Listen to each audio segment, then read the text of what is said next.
Trump towers ఉన్నారు, announce చేసి కూడా చాలా రోజులు అవుతుంది, కొన్ని నెలలు అవుతుంది. అప్డేట్స్ అంటూ ఏం లేవు బయటికి. ఏంటి ఏదో ఇష్యూ కూడా ఉన్నదని చెప్పి ఒక మాట వినిపిస్తుంది బయటికి, ఎంతవరకు నిజం అనేది? ట్రంప్ టవర్స్ అనౌన్స్ అయ్యింది. దీని ముందు అది టైప్ ఎలా అయ్యారు మేడం ట్రంప్ టవర్స్? వాళ్ళు ఇండియన్ కంపెనీస్ తో టైప్ అయ్యారండి. ఇరా రియాలిటీ అండ్ ఇంకొక ఇండియన్ కంపెనీతో వాళ్ళు టైప్ అయ్యి they have come up with ఒక 4 acres ప్రాపర్టీని అక్వైర్ చేసుకున్నారు ఆన్ గోల్డెన్ మైన్ రోడ్ కోకాపేట్లో. And they coming with 4 towers, the biggest skyscraper in Hyderabad, 63 floors. కాకపోతే అన్ని అయ్యింది, పర్మిషన్స్ కి కూడా అప్లై చేశారని విన్నాం, న్యూస్ అది కూడా న్యూస్ లో వెళ్ళింది. కాకపోతే ఇప్పుడు రీసెంట్ గా ఏం జరిగింది అంటే one of the landlords, అంటే ఆ టోటల్ ప్రాపర్టీలో one of the landlord he's gone for a case saying that నేను నా ప్రాపర్టీ వాళ్ళకి ఇవ్వలేదని చెప్పేసి. ఇది ఎంతవరకు నిజం? ఇది అంటే కోర్టులో కేసు వేశారు కాబట్టి అది నిజమే ఉండొచ్చు. ఓకే, బికాస్ కోర్టులో కేసు లేనిది అది న్యూస్ పేపర్ లో రాదు. ఓకే, సో ఇక్కడ నిజం వాళ్ళు అక్వైర్ చేసిందా లేదా అనేది నిజమా కాదా అంటే మీరు న్యూస్ ని బేస్ చేసుకొని చెప్తున్నారా? yes అండి, ఇది న్యూస్ ని బేస్ చేసుకునే చెప్తున్నాం. ఎందుకంటే ట్రంప్ టవర్స్ అనౌన్స్ అయ్యింది కూడా it was only news based. అక్కడ మనకి ఇప్పుడు ప్రీవియస్లీ అంటే డిసెంబర్ లో అనుకుంటా మనకి గోద్రేజ్ వాళ్ళు ప్రాపర్టీని లాంచ్ చేశారు. వాళ్ళు మొత్తం మీడియా వాళ్ళని పిలిచి, ఛానల్ పార్టనర్స్ ని పిలిచి వాళ్ళు చాలా పెద్దగా చేశారు. So that is like A complete launching of the project. కానీ ఇక్కడ మనకి ట్రంప్ టవర్స్ ఓన్లీ న్యూస్ లో మాత్రం లాంచ్ అయింది. ఓకే, ఫిజికల్లీ అక్కడ ఏమీ జరగలేదు. ఓకే, సో ఇది ఎంతవరకు న్యూస్ లోనే నడుస్తా ఉంది. బట్ ప్రాక్టికలీ అక్కడ ఉందా లేదా అంటే what we have the latest news they have applied for permissions, రేరకు కూడా అప్లై చేశారు, అప్పుడే ఈ ఇష్యూ బయటకు వచ్చింది అని తెలిసింది. సో ఇది ఇప్పుడు నిజంగానే ట్రంప్ టవర్స్ అంటే ట్రంప్ లాంచ్ చేస్తారా లేదా అనేది we have to wait and see. కాకపోతే ట్రంప్ ఆల్రెడీ మనకి 4 cities లో ఉంది, మనకి పూణేలో ఉంది, కోల్కతాలో ఉంది, గుర్గాంలో ఉంది, we also have in Mumbai. So Trump towers already ముంబైలో అయితే దే హ్యావ్ 78 floor టవరే కట్టారు. సో హైదరాబాద్ కి రావడంలో పెద్ద ఇదేం లేదు, ఎందుకంటే మనం ఇప్పుడు ఆల్రెడీ గ్లోబల్ సిటీ అయిపోయాం. ఇప్పుడు మనకి దుబాయ్ లో ఎలాగైతే ప్రాపర్టీ షోస్ అవుతాయో మన ప్రాపర్టీస్ కూడా దుబాయ్ అండ్ అదర్ కంట్రీస్ లో ఇప్పుడు డిస్ప్లే చేస్తున్నారు. So which means that Hyderabad is a global city. yes, ఇప్పటికీ అదర్ స్టేట్స్ తో పోల్చుకుంటే హైదరాబాద్ రేట్లు తక్కువ ఉన్నాయి అనుకోవచ్చు. అఫోర్డబిలిటీ ఇంకా ఉందండి.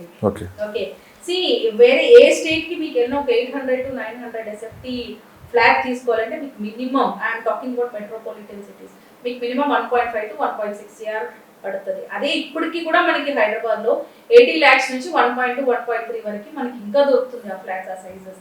అంటే ఇంకా Hyderabad when compare to other states we are still in affordability అనే చెప్పొచ్చు. కానీ రీసెంట్గా మా ఫ్రెండ్ చేతిలో 1.5 crore ఉంది, 6 months నుంచి ట్రై చేస్తున్న హౌస్ కొందామని, సరైన ఇల్లు దొరకట్లేదు వాళ్ళకి. సో హైదరాబాద్ ఆ పరిస్థితులన్నీ అలానే ఉన్నాయి అంటున్నారు. ఏంటి మేడం ఇది? అంటే చేతిలో డబ్బు ఉండి కూడా ఇల్లు కొనుక్కోలేని పరిస్థితుల్లో. లొకేషన్ బట్టి ఉంటదండి, ఏ లొకేషన్ లో చూస్తున్నారు అనేది.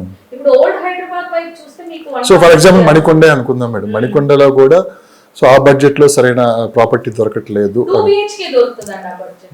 గేటెడ్ కమ్యూనిటీస్ లో మీకు 2 BHK ఆ ఏరియాస్ లో మీకు దొరుకుతుంది. కుప్పాల కూడా, మణికొండ ఆ ఏరియాలో దొరుకుతుంది. కానీ నాకు చెప్పింది అది కాదు, వాళ్ళు ఏదో ప్రాబ్లం ఒకటి కనపడుతుంది, కొందాం అనుకునే టైం కల్లా ఏదో ఒకటి ప్రాబ్లం కనిపిస్తుంది అంటున్నారు.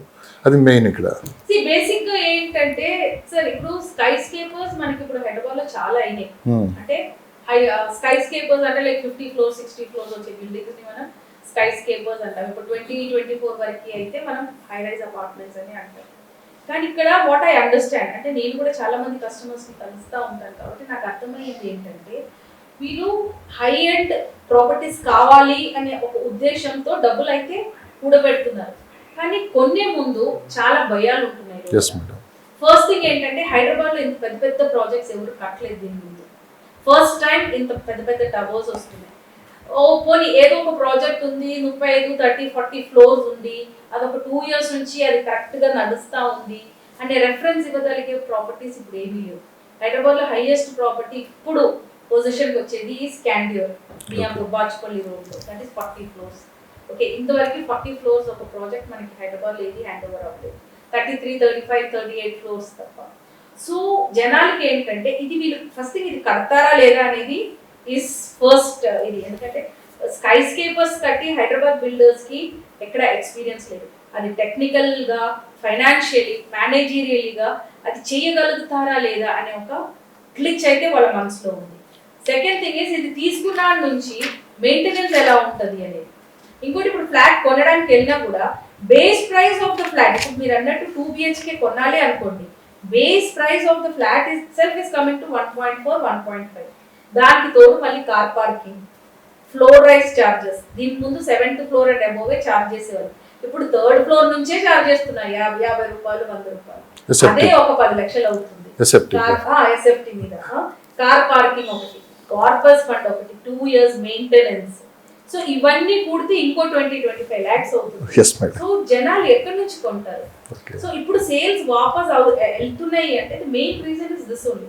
ఒకటేమో insecurity in between the people, ఇంకోటి ఏంటంటే ఇప్పుడు మనకి లాస్ట్ 1.5-2 months నుంచి న్యూస్ లో ఏం వస్తుందంటే మనకి కూడా హైదరాబాద్ లో ఎర్త్క్వేక్ ఈజ్ ఎక్స్పెక్టెడ్.